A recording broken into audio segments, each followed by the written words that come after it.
So as you can see, we have, each piece has a tenon and it goes into a mortise into another piece. So like this piece here has a tenon on each end and it goes into a hole, which is a mortise.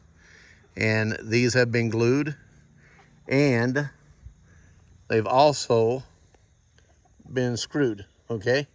So I countersunk the screws. This screw hole here goes into this piece here. Now, when I do this, I try not to go straight in. I try to go into an angle. That way it's crossing some grain. You never go straight in because it's not gonna have as much of a holding power. You'll see this screw here, it's off to the side a little bit from the center where it goes into this one. So it's going into an angle into that piece. That gives it more strength. And again, they've been glued, and I used TiteBond III Ultimate Wood Glue, waterproof, exterior, interior. This piece is not going to go exterior. It's going to be an inside piece, but it's glued everywhere with TiteBond III. And where these are glued together, where the glue is, it has plenty of space around it. And we have some glue to clean up, which you can see right here. Here's some glue that has pushed out where this piece was put in. It's been glued though. This is the runner for the rocker. And it's also been screwed. So as you can see, they have all been glued and screwed. And every piece pretty much in it. Now, the seat is not glued, but the seat all has multiple screws in it from underneath, which you can't see unless you're looking underneath. But all this will be plugged. We're going to be using these plugs. I call it woodworkers camouflage. So we're going to plug every hole with a wooden plug. These are all 3/8 inch holes. So I'll be driving them all in. I'm not going to drive that one in until I put some glue on it. It'll be glued, driven in, let it dry, and then we will saw them off. So let's get started. I'm going to dip it in here. I'm going to wipe off the excess so I don't have any runoff on the outside edge much. And from there, I'm basically just going to plug a hole. So all these countersinks are 3/8 of an inch. So this is 3/8 inch dowel.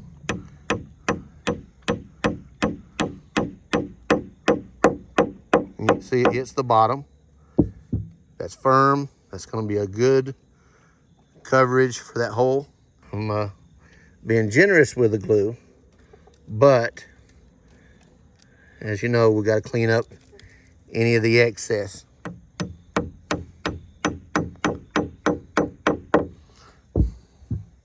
That is not structural, so we're not trying to pound it extremely hard.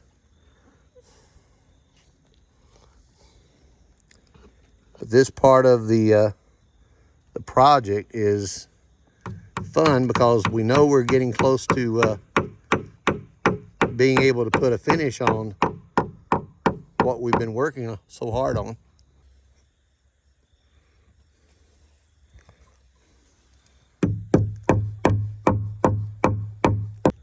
I'm gonna put one more piece in, and then I'm gonna come back to you in a moment.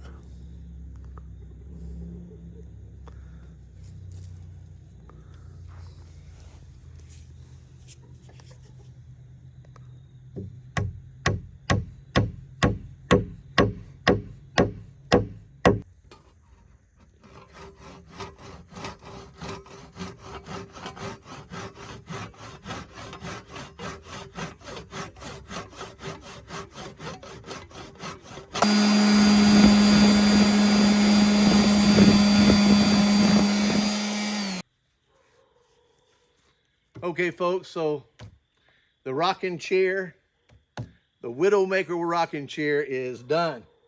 And I am so proud of the way it turned out. All the holes are plugged. You can't even see them. And I did a final sanding. It's ready for the finish.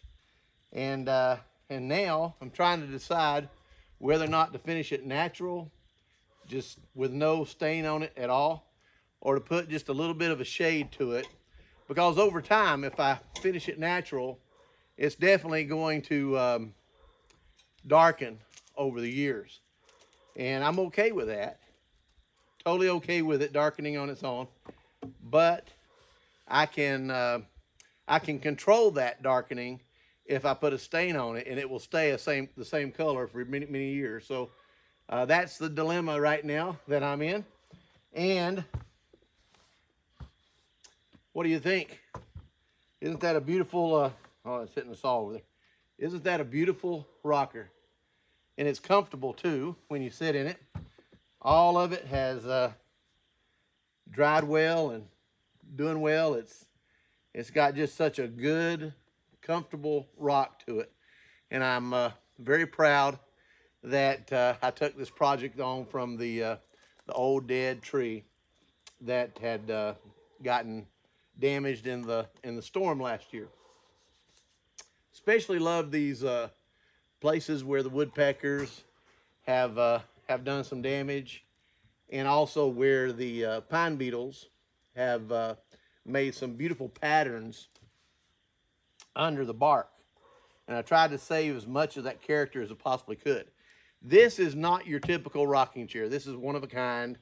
Most of the ones that's made out of sticks that you find that are available, all the sticks are completely straight, and they're in warehouses. They collect a lot of the cuttings through the winter time, and they lay them up to dry for a year or two, and then they use them, and they're all straight. So the dimensions are very easy when you have straight material, even if they're made out of logs. But when every piece has a curve in it, like these do, every piece means that when you connect a piece to it, it's going to be a different size. It could be a ½ inch, it could be an inch. It could be just a fraction of that, but it's going to change. Some of these have a nice bow in them that makes it comfortable. This lays right up against the back of my neck perfectly.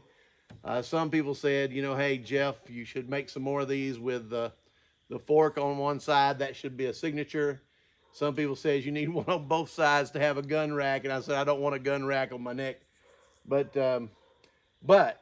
I will say this. Now that I've completed this, I think I'm going to also make a table to match it, and also a sitting chair that's not a rocker to match it, and also a sofa style seat to match it, and put it into a room in the house. This doesn't leave the house. This is going to stay in the cabin. This was not made to sell. This was made to keep. But hey, if enough people share enough interest saying that they want something like this, I'll be glad to do a custom project for them. This is my passion. I love working with wood, and I especially love working with nature. And there's nothing better than to take something of nature that is going to basically go away forever into the dirt as compost, because just in another year or two, this would have been gone, or it could have turned into firewood. But this way here, this tree will last several generations from me, and people will be able to enjoy it, even if it's just sitting in a room where people can admire it. This right here turned out very nice. We are going to put a padded seat and a padded back in it that's removable after the finish is done. My daughter's going to be making a padded seat and a padded back for it. Very, very excited about that.